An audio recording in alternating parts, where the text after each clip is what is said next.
Hello बच्चों, आज class 11th physics के फर्स्ट चैप्टर का सेकंड लेक्चर है। लेक्चर का नंबर 1.2।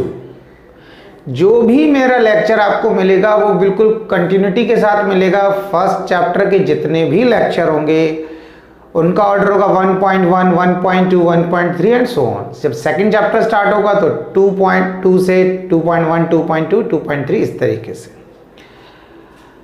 तो पिछले लेक्चर में आपने पढ़ा फंडामेंटल फोर्सेस के बारे में। 4 फंडामेंटल फोर्सेस होते हैं जिसको हम देख रहे हैं। पहला है हमारा ग्रेविटेशनल फोर्स, दूसरा है वीक फोर्स, तीसरा इलेक्ट्रोमैग्नेटिक फोर्स और चौथा है स्ट्रॉन्ग न्यूक्लियर फोर्स। जितने भी टाइप के आपको फोर्सेस मिलेंगे वो फोर्सेस इन 4 फोर्सेस में किसी ना किसी कैटेगरी में आ जाएंगे। जैसे पिछले लेक्चर में मैंने बताया था कि फोर्सेस बहुत सारे हैं। फ्रिक्शनल फोर्स, स्प्रिंग में प्रोड्यूस होने वाला इलास्टिक फोर्स, और भी बहुत सारे फोर्सेस हैं। रस्सी में प्रोड्यूस होने वाली टेंशन, वो भी एक टाइप का फोर्स है। मैग्नेटिक फोर्स, इलेक्ट्रोस्टैटिक फोर्स, तो ऐसे बहुत सारे फोर्सेस हैं। तो उनको क्या किया, इकट्ठा कर दिया और उन सारे फोर्सेस को इन 4 फोर्स की हेल्प से एक्सप्लेन कर। कहने का मतलब ये, किसी भी फोर्स के बारे में जब आप पढ़ेंगे तो वो इन चारों में से किसी एक कैटेगरी में आ जाएगा। ठीक। तो पिछले लेक्चर में आपने पढ़ा ग्रेविटेशनल फोर्स क्या होता है, उसका फॉर्मूला क्या होता है, उसकी प्रॉपर्टीज क्या होती है। आज भी पढ़ेंगे आप कि वीक न्यूक्लियर फोर्स, या सिंपली हम बोल देते हैं वीक फोर्स, क्या होता है और उसकी प्रॉपर्टीज बिल्कुल डिटेल में पढ़ेंगे। और बहुत ही इंटरेस्टिंग चीज आज आपको पता चलेगा कि न्यूक्लियस के अंदर से इलेक्ट्रॉन निकलेगा। आपने केमिस्ट्री में पढ़ा है, आपको पता होगा कि न्यूक्लियस के अंदर सिर्फ न्यूट्रॉन और प्रोटॉन होते हैं। तो अब आप देखेंगे किस तरीके से न्यूक्लियस के अंदर से एक न्यूट्रॉन निकलेगा। मैं बिल्कुल सही बोल रहा हूं, न्यूक्लियस के अंदर से न्यूट्रॉन।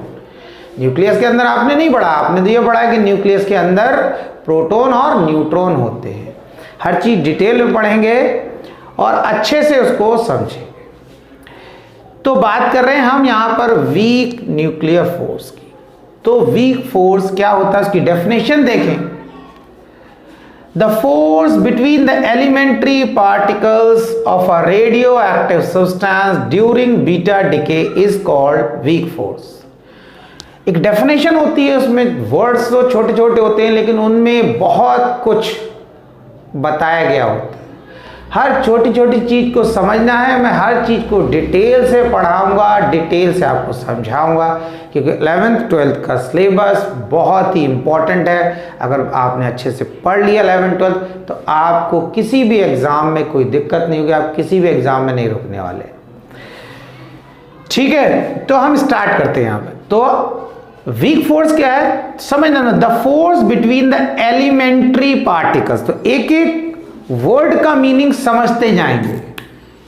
Elementary and particle. अब एलिमेंट्री पार्टिकल क्या होता है, देखो एलिमेंट्री पार्टिकल, अगर हम एटम की बात करें तो एटम आप जानते हैं कि एटम के न्यूक्लियस के अंदर न्यूट्रॉन होते हैं, प्रोटॉन होता है और न्यूक्लियस के बाहर क्या होता है, इलेक्ट्रॉन होता है। हम ये बोल सकते हैं कि एक एटम के जो एलिमेंट्री पार्टिकल वो न्यूट्रॉन, प्रोटॉन और इलेक्ट्रॉन है, जिससे वो एटम बना है, एलिमेंट्री पार्टिकल हो। जैसे हम किसी चीज का भी एग्जांपल ले सकते हैं। तो उसमें क्या, जैसे हमने एक साइकिल की बात कर लिया, साइकिल ले लिया तो साइकिल में क्या है, टायर, ट्यूब, उसका फ्रेम, उसका हैंडल, इस तरीके से ये साइकिल के एलिमेंट्री पार्टिकल्स हो। इन सबको मिलाकर साइकिल बनेगी। ऐसा नहीं कि कोई हैंडल लेके आ गया बोले लो भाई मैं साइकिल लेके आ गया, नहीं। या हम एक व्हील लेके आ गया, ये एक टायर लेके आ गया, ट्यूब लेके आ गया, वो कहने लगे मैं साइकिल ले आया, ऐसा नहीं होता। ये सारे पार्ट जिनकी बात कर रहे हैं ये सब जब कंबाइन होंगे तब बनेगी साइकिल। तो एलिमेंट्री पार्टिकल का मतलब बहुत आसान है, जिस चीजों से वो चीज मिलके बनी। जैसे हमने बात एटम की कर रहे हैं क्योंकि उसी के अकॉर्डिंग हमें डिस्कशन आगे बढ़ाना है। तो न्यूट्रॉन, प्रोटॉन, इलेक्ट्रॉन, इन तीनों को मिलाकर एटम बनता है। तो ये हमारे एटम के एलिमेंट्री पार्टिकल हो गए। ठीक है, एक चीज ध्यान रखना यहां पर कि अगर हम बात करें हाइड्रोजन एटम की, तो हाइड्रोजन एटम पीरियोडिक टेबल में पहला एलिमेंट है, और वो एक पहला एलिमेंट ऐसा है जिसमें न्यूट्रॉन प्रेजेंट नहीं होता है। हाइड्रोजन में एक प्रोटॉन होता है और एक इलेक्ट्रॉन होता है, और हाइड्रोजन को छोड़कर जितने भी एटम्स मिलेंगे आपको, हर एक में आपको न्यूट्रॉन मिलेगा।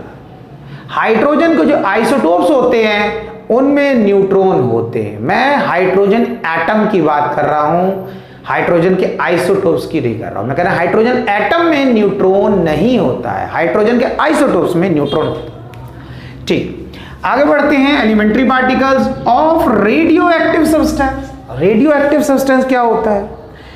रेडियो एक्टिव सब्सटेंस, यूरेनियम सुना होगा आपने, यूरेनियम, थोरियम, प्लूटोनियम, ये सारे रेडियो एक्टिव सब्सटेंस है। बहुत सारी एक लाइन है इसकी, बहुत सारे रेडियो एक्टिव सब्सटेंस है। तो ये रेडियो एक्टिव सब्सटेंस हो गए। अब क्या होता है, रेडियो एक्टिव सब्सटेंस की एक अलग टाइप की कैरेक्टरिस्टिक्स है, एक अलग टाइप की प्रॉपर्टी है। प्रॉपर्टी क्या है? उनसे अल्फा पार्टिकल, बीटा पार्टिकल और गामा पार्टिकल निकलते रहते हैं। देखो, जो चीज है अगर आप इसको डिटेल से अच्छे से समझेंगे तो आपको इससे 12th में भी हेल्प मिलेगी। यानी कि 12th क्लास में जब आप एटम और न्यूक्लियाई का चैप्टर पढ़ेंगे तो उस न्यूक्लियाई वाले चैप्टर में आपको इस टॉपिक को अगर अच्छे समझा तो वहां पर भी आपको हेल्प मिलेगी। तो इसलिए अच्छे समझना। तो मैंने क्या कहा कि रेडियो एक्टिव सब्सटेंस जो होते हैं, जैसे मैंने बताया यूरेनियम, थोरियम, प्लूटोनियम, उनके न्यूक्लियस के अंदर से, जैसे मान लिया ये कोई रेडियो एक्टिव सब्सटेंस है फॉर एग्जांपल, ठीक है, मान लिया, तो इसके न्यूक्लियस के अंदर, ये बाहर तो हटा दे रहे, इससे कोई मतलब नहीं, न्यूक्लियस के अंदर, इस न्यूक्लियस के अंदर से क्या निकलेगा? अंदर से निकलेगा आपका अल्फा पार्टिकल, अंदर से क्या निकलेगा यहां पर? बीटा पार्टिकल, और अंदर से क्या निकलेगा यहां आपका? ये गामा पार्टिकल। ये तीन पार्टिकल न्यूक्लियस के अंदर से निकलते हैं। किसके न्यूक्लियस के अंदर से? रेडियो एक्टिव सब्सटेंस के न्यूक्लियस के अंदर से निकलते हैं, यानी न्यूक्लियस से निकलते हैं। अब आप समझेंगे अल्फा पार्टिकल और बीटा पार्टिकल और गामा पार्टिकल होता क्या है, उसके बाद हम आगे डेफिनेशन को कंटिन्यू करेंगे और मैं बताऊंगा।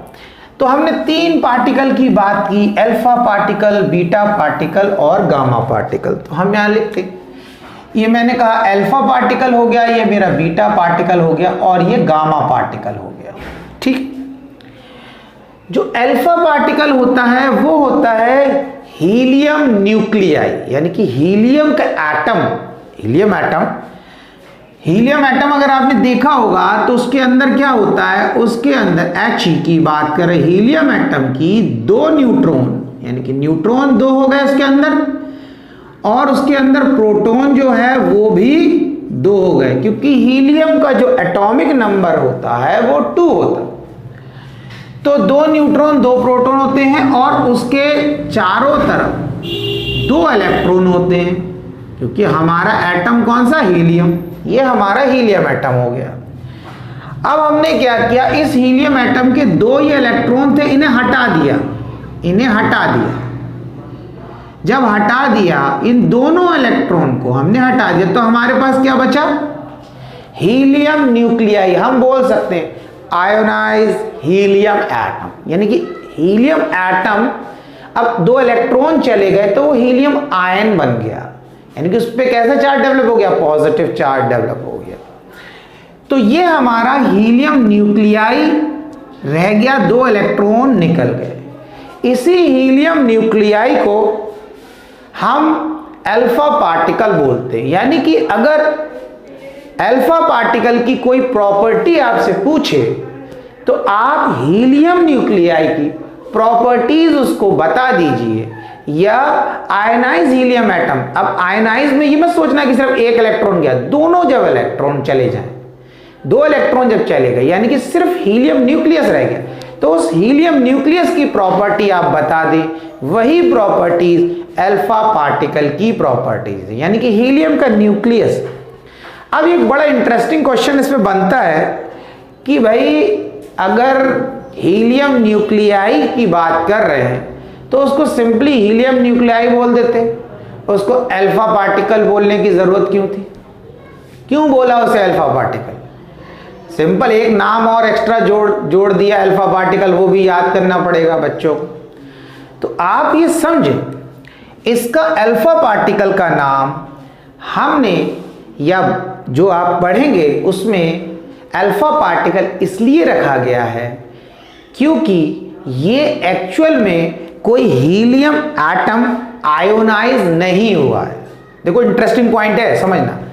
यानी कि कोई हीलियम एटम लें और उसके दो इलेक्ट्रॉन हम हटा दें और फिर जो न्यूक्लियस बचा, ऐसा नहीं हुआ। कंडीशन समझना, प्रॉपर्टी तो हीलियम न्यूक्लियाई की ही है, लेकिन कंडीशन मैंने क्या बोला कि कोई ऐसा नहीं था, हमारे पास एक हीलियम एटम हमें मिला और हमने उसके दो इलेक्ट्रॉन हटा दिए तो वो एक हीलियम आयन बन गया, उस आयन की बात कर रहे हैं। बात यहां पर क्या होती है, जो हमने रेडियो एक्टिव सब्सटेंस की बात की, जैसे यूरेनियम, थोरियम, इस टाइप की उनकी बात की, तो अगर ऐसे कोई रेडियो एक्टिव सब्सटेंस है बच्चों, समझना उसके अंदर ये रेडियो एक्टिव सब्सटेंस का न्यूक्लियस है, मान लो यूरेनियम का ये न्यूक्लियस है, यूरेनियम। तो यूरेनियम के अंदर जो है बहुत सारे, यूरेनियम के अंदर बहुत सारे न्यूट्रॉन्स और प्रोटॉन्स प्रेजेंट होते हैं। यूरेनियम के अंदर क्या होते हैं, बहुत सारे न्यूट्रॉन्स और प्रोटॉन्स उसके अंदर प्रेजेंट हैं। अब क्या होता है, इस यूरेनियम के अंदर से मान लिया दो न्यूट्रॉन, ऐसे करके दो न्यूट्रॉन, ऐसे two neutron plus two proton ऐसे कंबाइन होकर निकल गए, यानी कि यूरेनियम के न्यूक्लियस के अंदर से दो न्यूट्रॉन और दो प्रोटॉन कंबाइन होकर निकले। तो जब वो न्यूक्लियस के अंदर से निकले ना, तो जब न्यूक्लियस के अंदर से दो न्यूट्रॉन दो प्रोटॉन निकले कंबाइन होके, तो हमने जब उन्हें देखा तो हमें क्या लगा, हमें उन्हें लगा अरे ये तो हीलियम के न्यूक्लियाई जैसा लग रहा है, ये तो हमें हीलियम के न्यूक्लियाई, क्योंकि हीलियम के न्यूक्लियस के अंदर भी दो न्यूट्रॉन और दो प्रोटॉन होते हैं। बात समझ में आ रही है? तो इसीलिए हमने इसका एक अलग नाम रख दिया अल्फा पार्टिकल, क्योंकि ये जिसको हम अल्फा पार्टिकल बोल रहे हैं, यानी कि इसको हम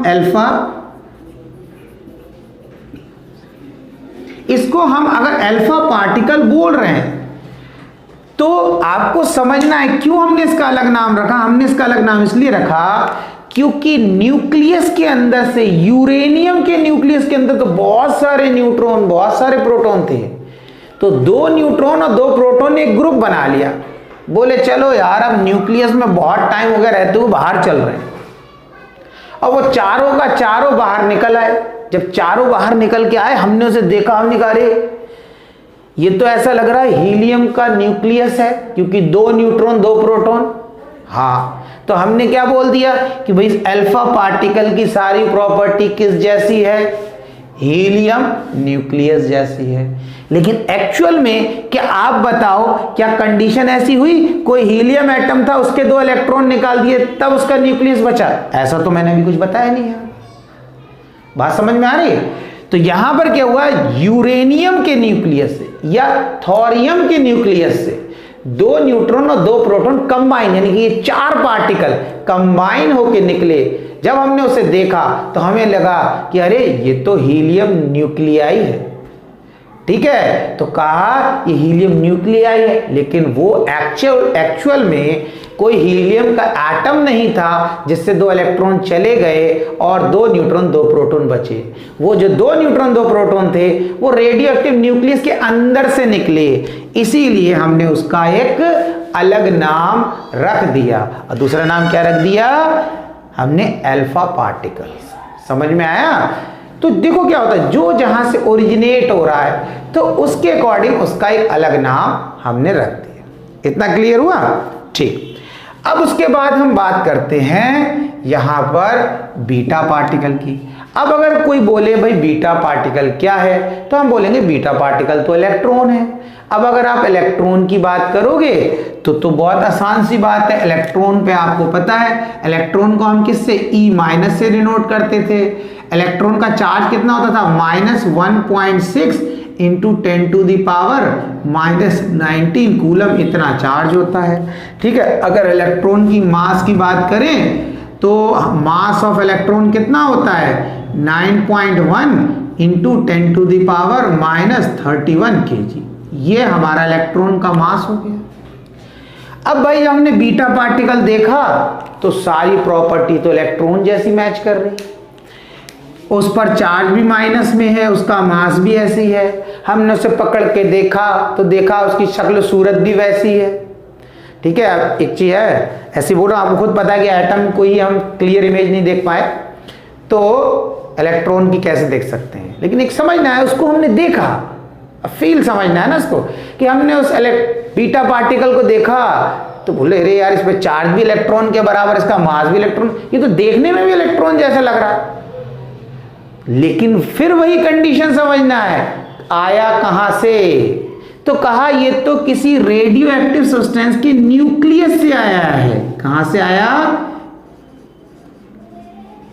nucleus of a radio active substance. ठीक है। तो एक रेडियो एक्टिव सब्सटेंस का ये न्यूक्लियस है, कोई भी ले लिया, यूरेनियम, थोरियम, उसके न्यूक्लियस से निकला ये इलेक्ट्रॉन। तो न्यूक्लियस के अंदर तो इलेक्ट्रॉन अभी होता नहीं है, तो वो कैसे निकला वही उस पर डिस्कस करेंगे। ये सारा का सारा लेक्चर जो वीक न्यूक्लियर फोर्स है, ये इस इलेक्ट्रॉन की कहानी पर ही बेस्ड है कि ये न्यूक्लियस के अंदर से आ कहां से गया। ये अभी तक तो कभी नहीं बताया किसी ने कि भाई न्यूक्लियस के अंदर इलेक्ट्रॉन भी होते हैं, अभी तक तो प्रोटॉन न्यूट्रॉन ही बताया। ठीक है। तो वही देखेंगे। तो पहले आप ये समझें, तो जब न्यूक्लियस के अंदर से एक इलेक्ट्रॉन निकला, इलेक्ट्रॉन ध्यान देना, तो कहा कि भाई ये न्यूक्लियस के अंदर से निकला तो उसका थोड़ा नाम चेंज कर देते। कहा इसका नाम क्या रख दिया? Beta particle. क्या रख दिया? Beta particle. ठीक है। अब होता नहीं है जैसे कोई बिहार का, अरे भाई बिहारी हो तो क्या बिहार की, अरे इंसान तो वो भी है ना, उससे क्या मतलब है? बिहार कोई पहाड़ का है, अरे भाई पहाड़ी हो तो क्या वो इंसान है ना। लेकिन क्या जिस रीजन से, जिस प्लेन से, राजस्थानी हो तो क्या जहां से वो आए उसके अकॉर्डिंग हम क्या बोलते हैं? उनसे बोल देते हैं कि भाई राजस्थानी है आप, पंजाब से हैं तो पंजाबी हैं, ऐसे बोलते नहीं बोलते हैं? रीजन से जहां से आए तो क्या पंजाबी की बात हो गई। तो क्या है, पंजाबी तो यहां पर भी है। अब मान लो ऐसा कोई यूपी में है, बचपन से यूपी में रह रहा हो, लेकिन क्या होता है अगर पंजाब से आया तो हमने कहा भाई ये पंजाब, इतना है समझ में। तो एक रीजन से जहां से आ रहे हैं तो वहां से, या उनके कोई फोर फादर वहां रह रहे हैं, इस तरीके से तो हम बोल देते हैं कि भाई आप कहां से हैं? बिहार से हैं तो बोलते बिहारी हैं। इस तरीके से हैं सारे इंसान। तो ऐसी समझना है कि भाई ये न्यूक्लियस के अंदर से निकला तो इसका एक दूसरा नाम रखा, इसका नाम रख दिया बीटा पार्टिकल। इसका नाम क्या रख दिया? Beta particle. बात समझ में है? तो बीटा पार्टिकल की हम बात करें। अच्छा, दूसरी चीज समझना है यहां पर कि सारी प्रॉपर्टीज बीटा पार्टिकल की क्या होंगी? जो इलेक्ट्रॉन है एक्चुअल में वो इलेक्ट्रॉन ही है, एक्चुअल में क्या वो इलेक्ट्रॉन ही है। बात समझ आ रहा है? लेकिन वो न्यूक्लियस ओरिजिनेटेड, अब समझना, न्यूक्लियस ओरिजिनेटेड है, किसी रेडियो एक्टिव सब्सटेंस के न्यूक्लियस से निकला है, तो इसलिए उसका नाम हमने क्या रख दिया? Beta particle. अभी मैं डिस्कस करेंगे, अभी डिस्कस इसी को करेंगे। तीसरा जो है हमने बात की कि गामा पार्टिकल। अब गामा पार्टिकल क्या है? आपने फोटोन पढ़ा हो, आपने क्या होगा, फोटोन पढ़ा।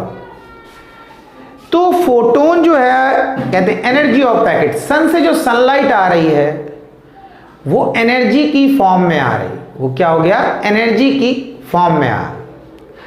अब वो एनर्जी की फॉर्म में आ रही है तो उस पैकेट को, एनर्जी पैकेट को हम फोटोन बोलते हैं। अब जो फोटोन होता है उसका रेस्ट मास नहीं होता, यानी कि रेस्ट में अगर हम उसको मेजर करने चाहें मास तो उसका कोई मास नहीं, यानी कि रेस्ट में वो एग्जिस्ट करता ही नहीं है क्योंकि वो एनर्जी है। तो जब ये देखा गया कि इस गामा पार्टिकल को देखा तो देखा इसकी सारी की सारी प्रॉपर्टी फोटोन जैसी है और ये तो फोटोन ही है। उसको और देखा, बोली ये तो फोटोन ही है, इस पर कोई चार्ज नहीं, फोटोन पे कोई चार्ज नहीं होता, फोटोन का कोई मास नहीं होता, फोटोन का कोई चार्ज नहीं होता। तो ये देखा कि भाई इस गामा पार्टिकल की सारी प्रॉपर्टी, उसे घुमा के ऐसे देख रहे हैं, समझना है ना, समझ जाने के लिए बोल रहे हैं। ऐसे देखा तो बोला अरे ये तो बिल्कुल गामा पार्टिकल फोटोन लग रहा है। तो कहा फोटोन तो लग रहा लेकिन ये तो न्यूक्लियस के अंदर से निकला। अरे न्यूक्लियस के अंदर से निकला है, किसकी? Radio active substance.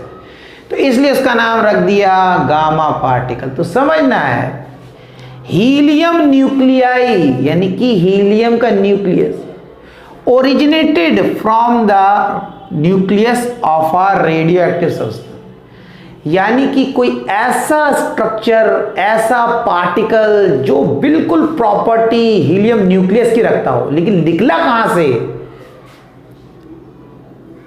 Radio active substance के न्यूक्लियस से। तो उसको क्या बोल दिया? Alpha particle. उसको क्या बोल दिया? Alpha particle. इलेक्ट्रॉन न्यूक्लियस से निकला रेडियो एक्टिव सब्सटेंस के तो उसको बोल दिया बीटा पार्टिकल।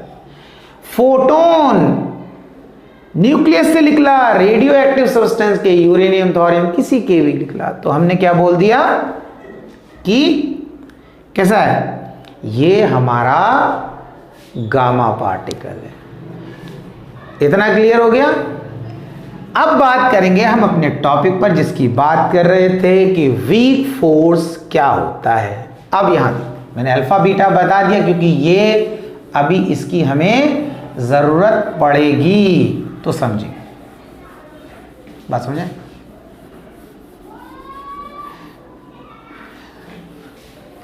ठीक है। अब क्या हो रहा है यहां पर? अब हमने कहा यहां definition, the force between the elementary particle of radio active substance, आप समझ गए। उसके बाद ड्यूरिंग बीटा डिके। अब बीटा डिके ये रहेगा। अब बीटा डिके क्या होता है? देखो अभी मैंने क्या कहा, किसी रेडियो एक्टिव सब्सटेंस जैसे यूरेनियम, थोरियम, प्लूटोनियम, इनके न्यूक्लियस से जब अल्फा पार्टिकल निकलता है तो हम उसे बोलते हैं अल्फा डिके। इनके न्यूक्लियस से जब बीटा पार्टिकल निकलता है तो हम उसे बोलते हैं बीटा डिके। वही पढ़ना है। और रेडियो एक्टिव सब्सटेंस के न्यूक्लियस से जब कोई फोटोन निकलता है या गामा पार्टिकल निकलता है तो हम उसे बोलते हैं गामा डिके। इतना क्लियर हो? अल्फा पार्टिकल निकला रेडियो एक्टिव सब्सटेंस के न्यूक्लियस से तो अल्फा डिके, बीटा निकला तो बीटा डिके, गामा निकला तो गामा डिके। ठीक, अब हम स्टार्ट करेंगे ये समझने की कोशिश करेंगे कि ये ऐसा जादू हो कैसे गया। ये न्यूक्लियस के अंदर न्यूक्लियस के अंदर से इलेक्ट्रॉन आ कहां से गया, यानी उसके अंदर तो होता नहीं। अब बीटा डिके तो क्या होता है? जो रेडियो एक्टिव सब्सटेंस होते हैं उनके न्यूक्लियस के अंदर बड़ा गड़बड़ चलती रहती है। रेडियो एक्टिव सब्सटेंस के न्यूक्लियस के अंदर बड़ा गड़बड़ चलती है। अब गड़बड़ क्या चलती रहती है? उसमें होता यह है कि जो न्यूट्रॉन होता है, देखो न्यूक्लियस के अंदर तो आपने तो पढ़ ही लिया कि कोई भी रेडियो एक्टिव सब्सटेंस अगर आप ले लें या कोई भी किसी दूसरे सब्सटेंस की भी बात करें तो उसके अंदर भैया क्या होते हैं? न्यूट्रॉन और प्रोटॉन तो होते हैं। अब वो क्वांटिटी की बात नहीं कर रहे हैं हम कितने होते हैं, क्या होते हैं, हम बात कर रहे हैं न्यूट्रॉन प्रोटॉन की। ठीक है, तो वहां पर क्या होता है? बहुत सारे न्यूट्रॉन है, बहुत सारे प्रोटॉन है। तो रेडियो एक्टिव सब्सटेंस के न्यूक्लियस के अंदर, न्यूक्लियस की बात चलेगी और कहीं की नहीं, बाहर की बात नहीं चलेगी। जो न्यूट्रॉन होता है ना वो प्रोटॉन में कन्वर्ट होता रहता है, यानी कि न्यूट्रॉन प्रोटॉन बन जाता है। अब लग रही इंटरेस्टिंग बात, तो लग रहा है भाई न्यूट्रॉन प्रोटॉन, अब प्रोटॉन जो है वो न्यूट्रॉन बन जाता है। प्रोटॉन क्या बन जाता है? न्यूट्रॉन, यानी न्यूट्रॉन प्रोटॉन में कन्वर्ट हो जाता है और प्रोटॉन न्यूट्रॉन में कन्वर्ट हो जाता है, ऐसा होता है। तो इसलिए क्या होता है, जब न्यूट्रॉन प्रोटॉन में कन्वर्ट हो जाता है, प्रोटॉन न्यूट्रॉन में कन्वर्ट हो जाता है, तो ओवरऑल इफेक्ट जीरो। भाई एक न्यूट्रॉन कम हुआ, न्यूट्रॉन प्रोटॉन बन गया, तो कहीं प्रोटॉन न्यूट्रॉन बन गया, तो बात तो वही रही। एक न्यूट्रॉन कन्वर्ट होकर प्रोटॉन बना तो दूसरा प्रोटॉन न्यूट्रॉन बन गया। तो इसलिए वहां पर न्यूट्रॉन प्रोटॉन की क्वांटिटी में कोई वेरिएशन नहीं आता है। लेकिन जब उनके उससे पार्टिकल निकलते हैं, यानी कि न्यूक्लियस के अंदर ही चेंज होता रहे, इससे कोई फर्क नहीं पड़ रहा है। भाई एक न्यूट्रॉन प्रोटॉन बन गया तो प्रोटॉन न्यूट्रॉन बन गया, तो कोई बात नहीं, एक न्यूट्रॉन प्रोटॉन बना, प्रोटॉन न्यूट्रॉन बन गया, तो रहे तो अंदर ही न्यूक्लियस के। तब तक एटॉमिक जो नंबर है उसका तब तक वो चेंज नहीं होता, क्योंकि प्रोटॉन की क्वांटिटी तो फिक्स रही। लेकिन क्या होता है, जब न्यूक्लियस के अंदर से पार्टिकल निकलता है तब चेंज आता है इसमें। तो हम यहां पर बात करेंगे इलेक्ट्रॉन की। तो अब होता क्या है, यहां पर न्यूक्लियस के अंदर एक न्यूट्रॉन, रेडियोएक्टिव सब्सटेंस के न्यूक्लियस के अंदर एक न्यूट्रॉन एक प्रोटॉन में कन्वर्ट हो जाता है।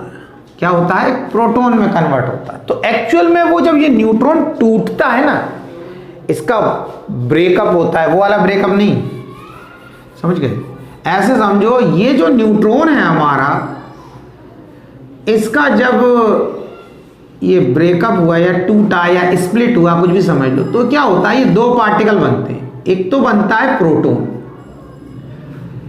और एक ऐसा पार्टिकल बनता है जो कि कॉम्बिनेशन होता है दो पार्टिकल का। दो पार्टिकल यानी कि उसमें एक इलेक्ट्रॉन होता है, या इलेक्ट्रॉन ना बोलकर हम बीटा पार्टिकल बोल दे रहे हैं।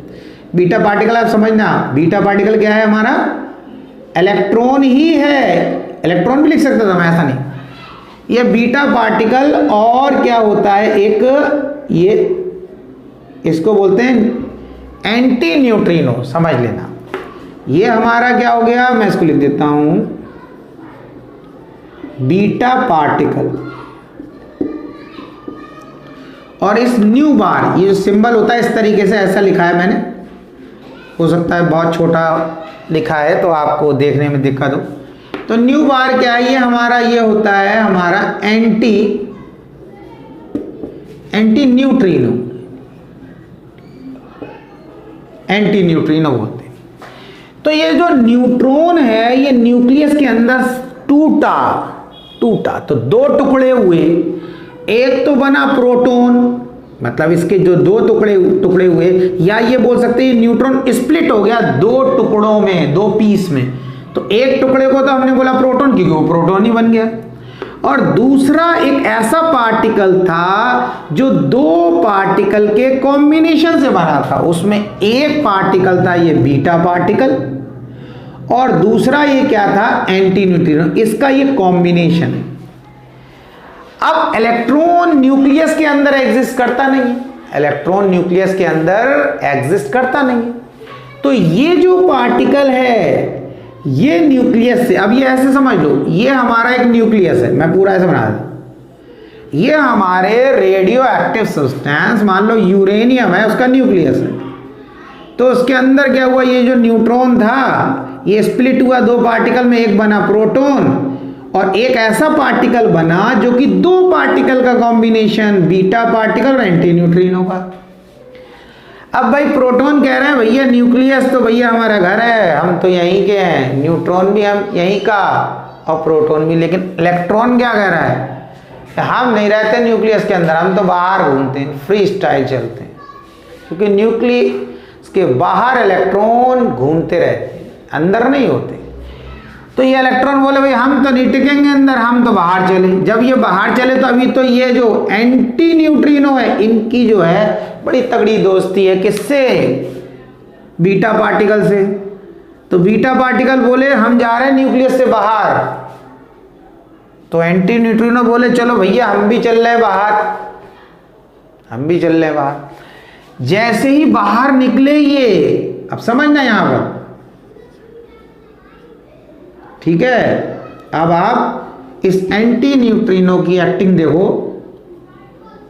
जैसे ही बाहर आए, ये बाहर आए, ये पार्टिकल बाहर आया। अब एंटी न्यूट्रिनो बोले कि भाई बीटा पार्टिकल तुम कहीं जाओ हम कहीं जाए, अब साथ नहीं रहेंगे, अब हम साथ नहीं रहेंगे। बस न्यूक्लियस के अंदर साथ थे, जब न्यूक्लियस के बाहर निकले तो इन न्यूक्लियस के अंदर थे तो दोनों साथ थे, बाहर निकलते ही न्यूक्लियस के दोनों को हवा लग गई। अब बीटा पार्टिकल क्या करें, हम भी अकेले रहेंगे अब, और एंटी न्यूट्रिनो भैया हम भी अकेले रहेंगे, अब साथ नहीं रहेंगे। ठीक, मत रहो सा। तो क्या हो गया, ये दोनों अलग अलग हो गए। अब मान लो ये कहीं चले गए, ये यहां चले गए, तो ये यहां चले गए। तो यहीं पर समझना है, यानी कि ये दोनों अलग हो गए। इन दोनों के बीच में जो फोर्स लग रहा था, जो इन्हें बाइंड अप करके रखे हुए था, जो इन्हें कंबाइन करके रखे हुए था न्यूक्लियस के अंदर, उसी फोर्स को हम बोलते हैं वीक फोर्स। यानी कि जो फोर्स, हम ऐसे भी बोल सकते डेफिनेशन में, जो फोर्स बीटा पार्टिकल और एंटी न्यूट्रिनो के बीच में लगता है, that is called as weak force. अब वीक क्यों बोला? वीक इसलिए बोला कि भाई सिर्फ न्यूक्लियस के अंदर तो ये कंबाइन रहे इस फोर्स से, जैसे बाहर आए अलग अलग हो गए, यानी कि बाहर रेंज खत्म हो गई। और एक चीज और बताऊं आपको, क्लियर कर दूं, ये जो वीक फोर्स है सेकंड नंबर पर है। सबसे देखा जाए इन चारों फोर्सेस में तो सबसे ज्यादा वीक ये ग्रेविटेशनल है। सबसे कम स्ट्रेंथ किसकी है? Gravitational force. उसके बाद वीक फोर्स। अगर मैं ऐसे लिखूंगा ना तो मैं ऐसे लिख सकता हूं, देखो ये लिखा Fg, ये ग्रेविटेशनल फोर्स, इससे स्ट्रॉन्ग Fw वीक फोर्स, इससे स्ट्रॉन्ग Fe इलेक्ट्रोमैग्नेटिक फोर्स, इससे स्ट्रॉन्ग ये न्यूक्लियर फोर्स। तो सबसे वीक कौन सा हुआ? Gravitational force. लेकिन फिर भी इसका नाम, जब सेकंड वाले फोर्स का ये वीक न्यूक्लियर रखा है, तो आपको वही याद करना है, जैसा है वैसे याद करना है, ठीक है। तो अब आपने देखा जो फोर्स इस बीटा पार्टिकल और एंटी न्यूट्रिनो के बीच में लग रहा था, उसी फोर्स को हम वीक फोर्स बोलते हैं। तो ये न्यूक्लियस के अंदर, ये हमारा न्यूक्लियस है जो मैंने बनाया, इस न्यूक्लियस के अंदर ये दोनों पार्टिकल कंबाइन रहते हैं और बाहर निकलते ही दोनों एक दूसरे को टाटा बाय बाय कह देते हैं, ये अलग हो जाते हैं।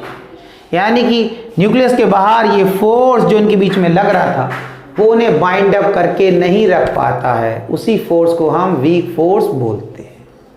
तो आपको समझ में आया कि किस तरीके से न्यूक्लियस के अंदर से एक इलेक्ट्रॉन निकला था, नहीं न्यूट्रॉन टूटा, दो टुकड़े हुए, एक बना प्रोटॉन और एक ऐसा पार्टिकल जो दो पार्टिकल का कॉम्बिनेशन, किस किस का? बीटा पार्टिकल और एंटी न्यूट्रिनो। ये आपका क्या है?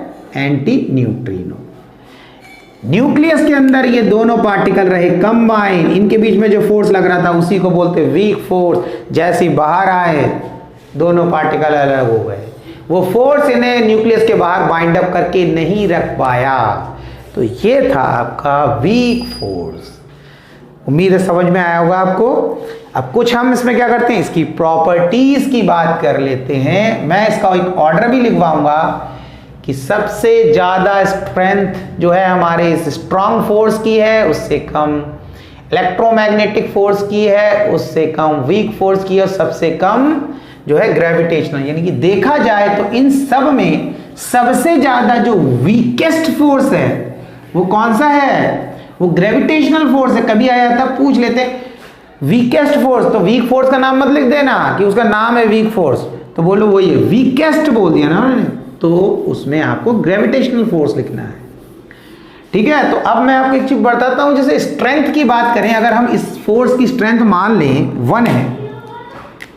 1 है, तो इस जो वीक फोर्स है इसकी strength 10 to the power 25 times gravitational force से ज्यादा है, ज्यादा, बहुत ज्यादा हो गया, बहुत ज्यादा।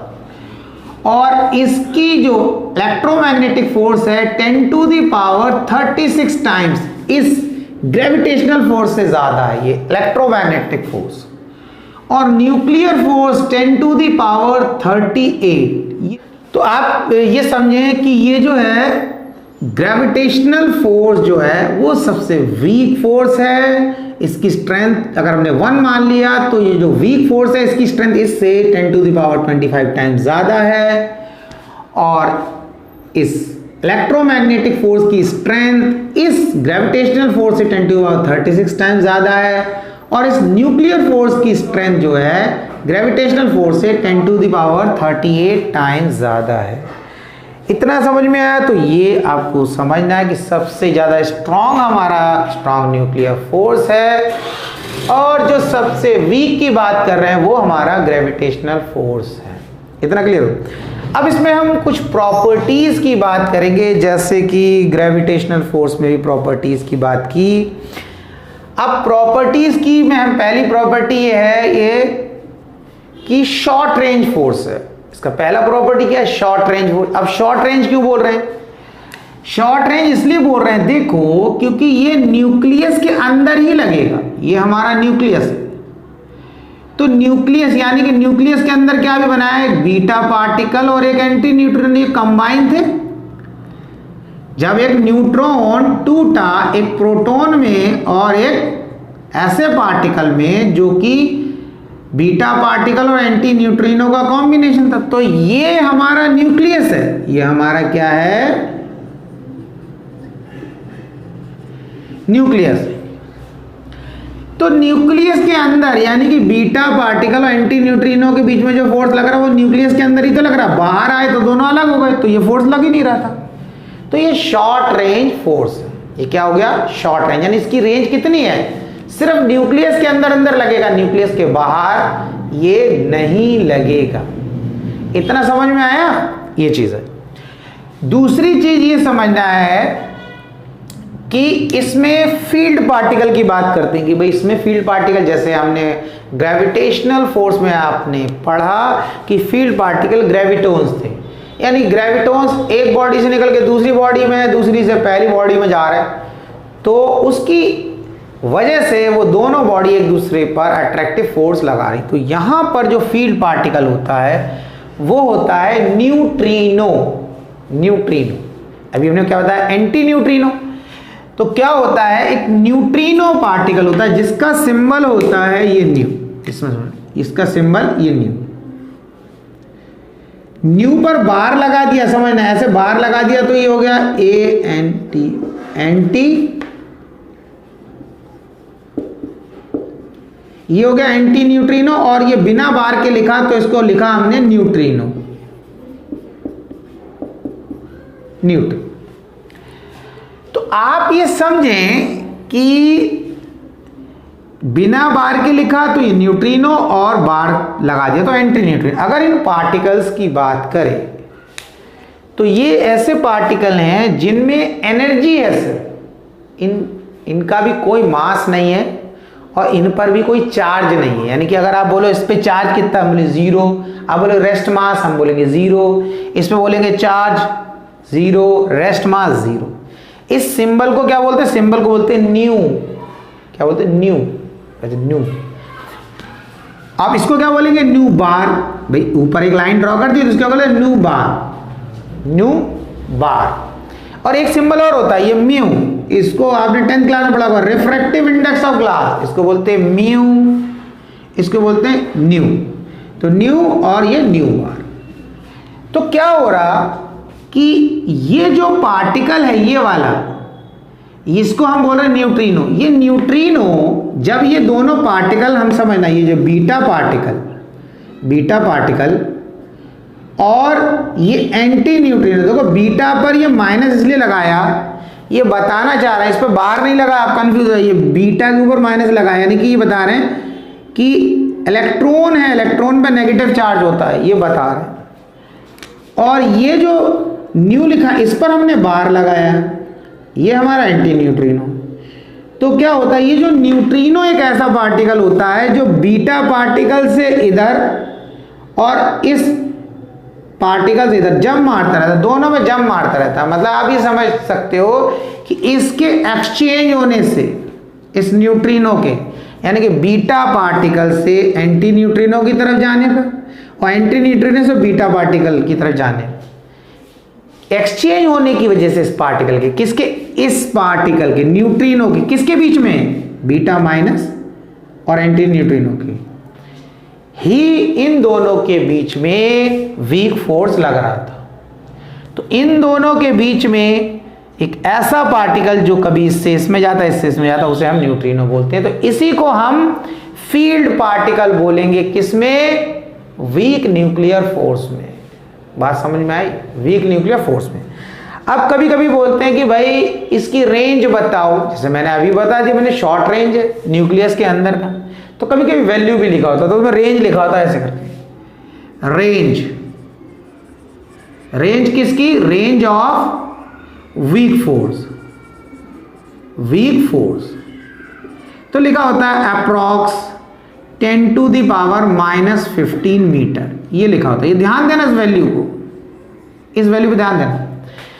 देखो एटम का जब साइज की बात करेंगे, एटम का साइज क्या होता है, तो अलग अलग एटम का साइज अलग अलग होगा, अलग अलग एटम का साइज अलग अलग होगा। लेकिन क्या होगा ना, जैसे किसी एटम का साइज लिखा है 0.5, समझना 10 टू द पावर -10, ये एटम का साइज है, किसी भी एटम के साइज की बात कर रहे हैं। तो यहां पर ये वैल्यू चेंज होगी, समझना बात को, किसी में हो जाएगा 0.6, किसी में 0.7, किसी में 8, किसी में ये 1 हो जाएगा। लेकिन जिस भी एटम के साइज की बात करोगे उसमें ये वैल्यू सब में मिलेगी, 10 की पावर -10। ये कहलाता है एटम के साइज का ऑर्डर। बात समझना, एटम के साइज का ऑर्डर। ऐसे ही न्यूक्लियस के साइज की जब बात करेंगे तो ये कहलाता है न्यूक्लियस के साइज का ऑर्डर। अब देखो एक चीज और समझो, जैसे आपने चार्ज ऑफ इलेक्ट्रॉन की बात की, तो हमने चार्ज ऑफ इलेक्ट्रॉन क्या बोला, 1.6 into 10 to the power -19 coulomb. तो 1.6 10 टू द पावर -19, तो ये जो वैल्यू है चार्ज में, ये कहलाती है चार्ज का ऑर्डर, यानी कि इलेक्ट्रॉन के चार्ज का ऑर्डर क्या है, यानी कि जो उसकी पावर है। और ये बहुत इंपॉर्टेंट होती है। देखो क्या है, अगर आप किसी न्यूमेरिकल में 1.6 की जगह 1.7 रख दो, 1.8 रख दो, आप देख लेना आंसर पे कोई ज्यादा फर्क नहीं आएगा। 1.6 की जगह 1.8 रख देना। लेकिन इस 10 की पावर -19 की जगह -20 या -18 नहीं कर सकते, पूरा आंसर गलत हो जाएगा, पूरा आंसर गलत हो जाएगा। तो बात समझना, हम इसकी बात कर रहे हैं। तो ऐसे क्या होगा, जब हम किसी एटम के साइज की बात करेंगे तो ये वैल्यू चेंज होती रहेगी, लेकिन हर एटम के साइज में 10 टू द पावर -10 आएगा। ऐसे जब न्यूक्लियस की बात करेंगे तो किसी एटम का न्यूक्लियस छोटा होगा, किसी एटम का न्यूक्लियस बड़ा होगा। लेकिन जिस भी एटम के न्यूक्लियस की बात करेंगे उसमें ये वैल्यू जरूर आएगी मल्टीप्लाई में, जैसे यहाँ पे कुछ वैल्यू होगी फिर यहाँ आएगी। तो ये जो कहलाता है न्यूक्लियस के साइज का ऑर्डर। तो इसीलिए यही लिखा होता है, यही लिखा होता है कि रेंज कितनी है, 10 टू द पावर -15 मीटर, यानी कि आपने न्यूक्लियस का साइज बता दिया। तो न्यूक्लियस के अंदर ही तो लगेगा, न्यूक्लियस के बाहर थोड़ी लगेगा। तो ये 2 पॉइंट आप याद रखना, फील्ड पार्टिकल इसमें होते हैं न्यूट्रिनो, इसमें रेंज जो हो गई वो हो गई 10 टू द पावर -15। अगर आप ये भूल जाते हो तो आप लिख देना शॉर्ट रेंज फोर्स है, क्योंकि आपको समझाया जा रहा है कि न्यूक्लियस के अंदर ही ये फोर्स लगेगा। इतना क्लियर हुआ? तो ठीक है, अभी आज का लेक्चर यहीं फिनिश करेंगे और नेक्स्ट लेक्चर में मिलेंगे, जिसमें आप पढ़ेंगे आगे के 2 फोर्सेस के बारे में, इलेक्ट्रोमैग्नेटिक फोर्स और स्ट्रॉन्ग फोर्स, और ऐसी नई नई चीज़ें। और अगर आपको किसी भी टॉपिक में कोई डाउट है या कोई प्रॉब्लम है तो आप कमेंट बॉक्स में मुझे कमेंट करके बताएं, मैं उस टॉपिक पर एक लेक्चर बना दूंगा और अपलोड कर दूंगा, तो वो आपके लिए, मुझे उम्मीद करता हूँ, आपके लिए हेल्पफुल होगा। तो कोई भी प्रॉब्लम है बिना हेजिटेशन के आप बिल्कुल फ्रैंकली बताएं मुझे कमेंट बॉक्स में कमेंट करके, तो मैं उस पर एक लेक्चर ज़रूर बना दूँगा। कोशिश करते रहें, पढ़ते रहें मेहनत के साथ। 11th 12th बहुत इंपॉर्टेंट क्लासेस होती हैं। अगर आपने 11th 12th जैसे मैंने बताया अच्छे से पढ़ लिया तो आपको आगे किसी भी एग्ज़ाम में कोई भी दिक्कत नहीं होगी। सिलेबस ये समझ लो, मैं बता दूं, सिलेबस एक्चुअल में काफ़ी ब्रॉड है। एक्चुअल में काफ़ी ब्रॉड है। अगर आप डिटेल से पढ़ते हैं तो काफ़ी बड़ा सिलेबस है, काफ़ी लेंथी है, लेकिन आप टिपिकल नहीं है, आप टफ नहीं है, टफ ना समझें, ईजी है। आप कोशिश करेंगे आपको 100% समझ में आएगा। हाँ, लेकिन ये है कि लेंथी है, ये मानना पड़ेगा। डिटेल से पढ़ने के लिए, अच्छे से तैयारी करने के लिए, अच्छे से पढ़ने के लिए एफर्ट करना पड़ेगा। डेली एफर्ट करें, डेली पढ़ाई करें। ओके।